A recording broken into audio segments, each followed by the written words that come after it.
इस्लाम जो है मैंने कबूल करने की जो मेरी शुरुआत है, मैं कुरान को इसलिए पढ़ रहा था ताकि मैं उसमें कुछ गलतियां निकालूं। और ये भावना कहां से पैदा हुई, जब कोई मुसलमान मुझे बताता था कि भाई तुम्हारी किताब में यहां पर मोहम्मद का नाम है सल्लल्लाहु अलैहि वसल्लम, यहां पर फला नाम है, यहां पर वो है, यहां पर फला है, तो मेरी जो भावना थी वो ये थी, जुमा में एक दिन नहाने वाले रोज नहाने वाले को बता रहे। मैं नहीं जानता था इस्लाम को। जुमा में एक दिन नहाने, क्योंकि मेरे घर में यही बताया गया, मुझे बचपन से यही सिखाया गया, तो मैं ये सोचता था जुमा में एक दिन नहाने वाले रोज नहाने वाले को बता रहे, अब इनको बताना पड़ेगा कि इनके धर्म में क्या है। यह भावना लेकर मैंने कुरान पढ़ा। यह भावना लेकर मैं कुरान को पढ़ना शुरू किया। सबसे पहले फतेह मोहम्मद जालंधरी साहब का मैंने कुरान उठाकर पढ़ा, तर्जुमा पूरा मुकम्मल, अल्लाह का बहुत बड़ा एहसान है। उसी में मेरा जो है जहन अल्लाह ताला ने खोल दिया। अल्हम्दुलिल्लाह मैंने कुरान को पढ़कर, उसको समझकर, अल्हम्दुलिल्लाह मैंने इस्लाम को कबूल किया है। किसी के दबाव में नहीं किया, अल्हम्दुलिल्लाह। किसी ने दबाव नहीं दिया, किसी ने पैसे नहीं दिए। पैसे देता अगर कोई तो रेंट के घर पे नहीं रहता। अच्छा, बारकल्लाह फीक। अभी तो आप इस्लाम के बारे में बहुत सारी चीज जानकारी हासिल करें।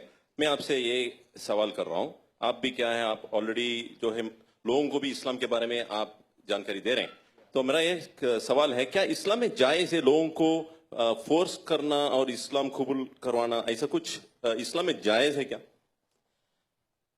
कुरान की आयत है, अल्लाह ताला ने कुरान में अध्याय नंबर 2 के श्लोक नंबर 256 में अल्लाह ने कहा, ला इकराह फिद्दीन, धर्म के नाम पर कोई जबरदस्ती नहीं है।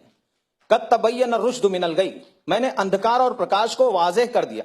अंधकार क्या है?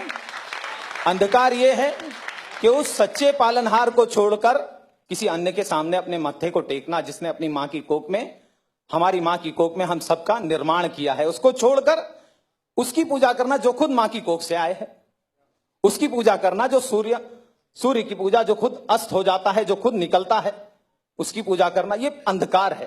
प्रकाश क्या है? जिसने इस प्रकाश देने वाले सूर्य की पूजा की बनाया है, उसकी पूजा की जाए, ना कि सूरज की पूजा की जाए, ना कि चांद की पूजा की जाए।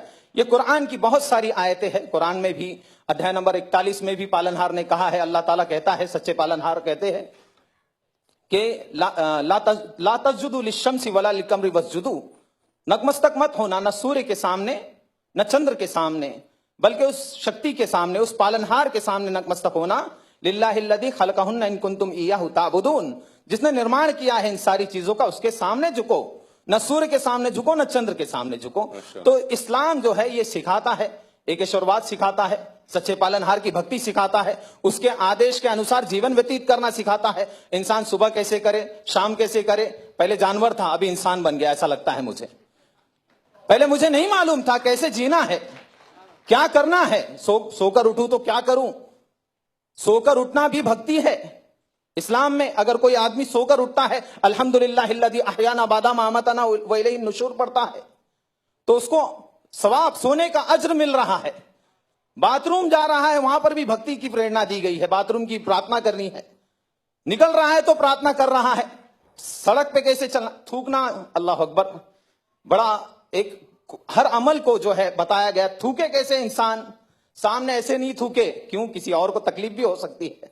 सामने थूके और उसको दबा दे, या फिर उल्टी तरफ थूके, राइट तरफ ना थूके। थूकने की प्रेरणा देने वाला इस्लाम है। वो इस्लाम, अल्लाह अकबर, वो इस्लाम कभी भी किसी का खून बहाने की शिक्षा नहीं देता।